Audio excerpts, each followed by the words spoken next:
What's up, guys? I am filming an intro to this video and I'm talking real low because I don't want anybody to look at me thinking that I'm a nut job. But anyway, I'm enjoying a nice London fog. I didn't film an intro to this blue smoky eye that I did, which is very disheartening that I forgot to do that, but I was in a rush.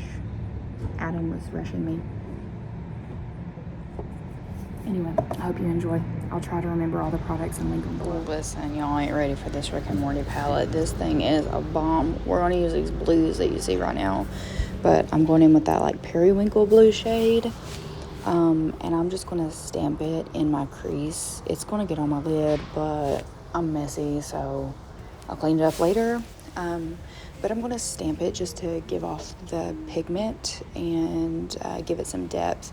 I should have went with the darker blue, but I ended up using the darker blue over this one and using that as a transitional shade. I also used a piece of tape to kind of make it a little bit more less rounded because I wasn't really liking the rounded. I wanted my eye to be a little bit more cat eye-ish. That's kind of more the looks that I prefer, just a lifted, more awakened effect. Also, you're going to see me talking in this. Adam is making fun of our cats all in the background.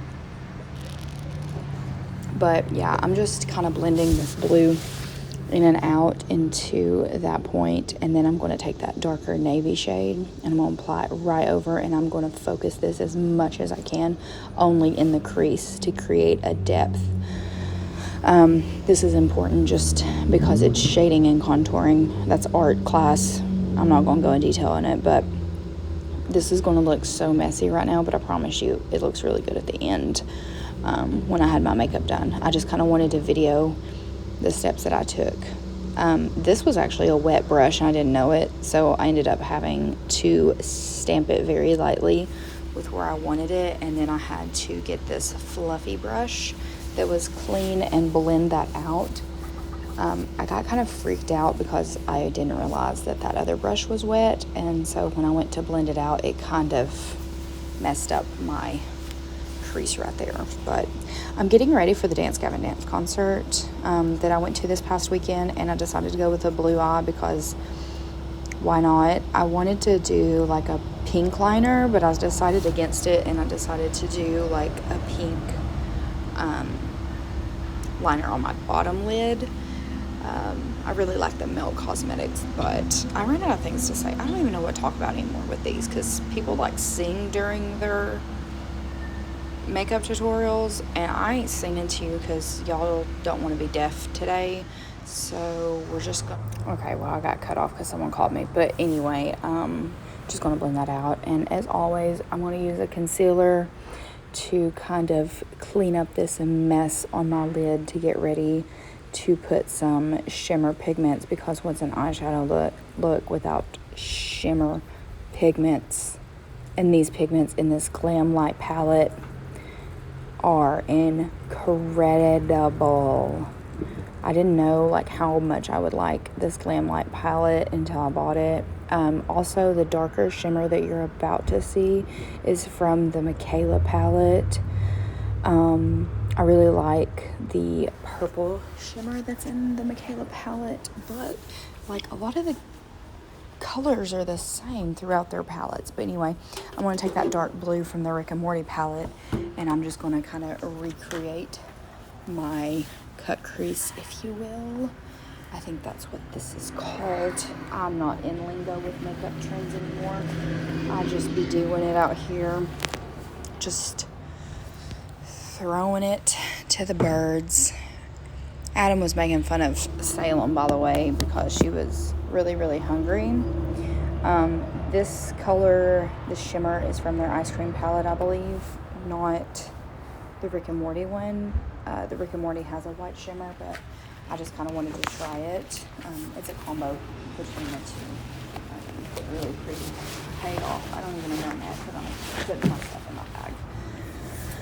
But yeah, I just wanted to add like some white to give it like to some dimension, but I ended up changing my mind like I do all the time.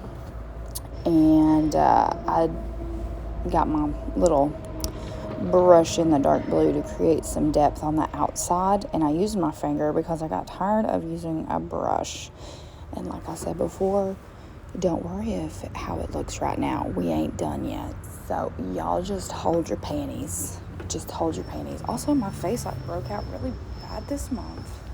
And that red spot isn't a blemish. It's a burn because I burned my face with glycolic. Yep. This is not the navy blue shade that I was originally going with. This is a navy shimmer. It's really pretty. It's got like purple flecks in it. I really like it. It gives it a little bit more dimension, and I'm just working that over half my lid and into the corner.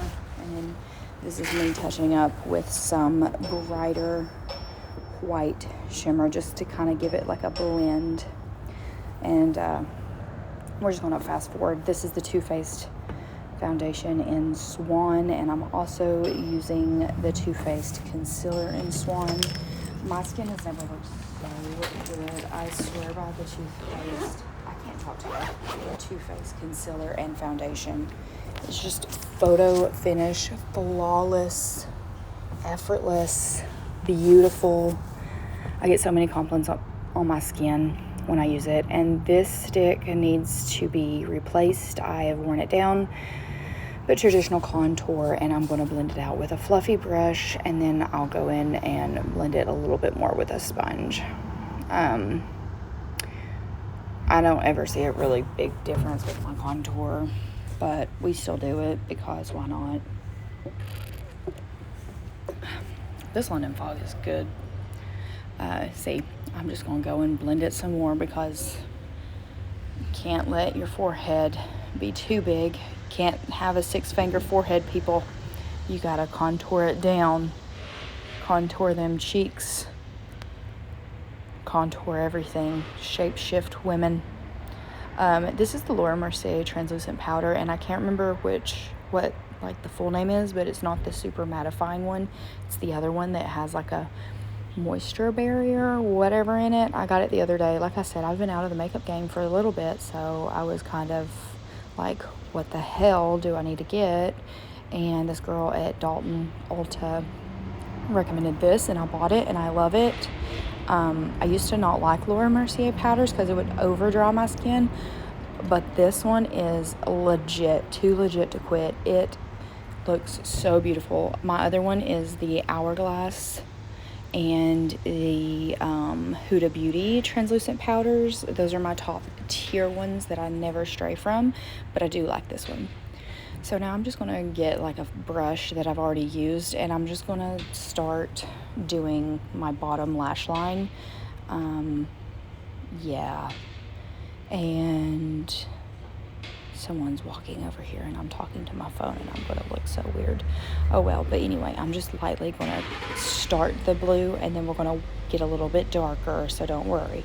So I dipped my brush into the navy mixed with the first blue that we went in, and I'm just blending that out just ever so lightly. I don't want it to be too harsh, too dark on the bottom because I don't want to close in my eye.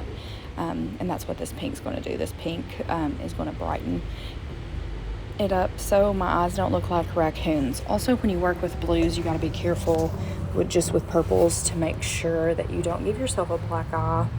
And you got to make sure you blend correctly. You can't just slap blue on if you really want to make it look flawless and fabulous.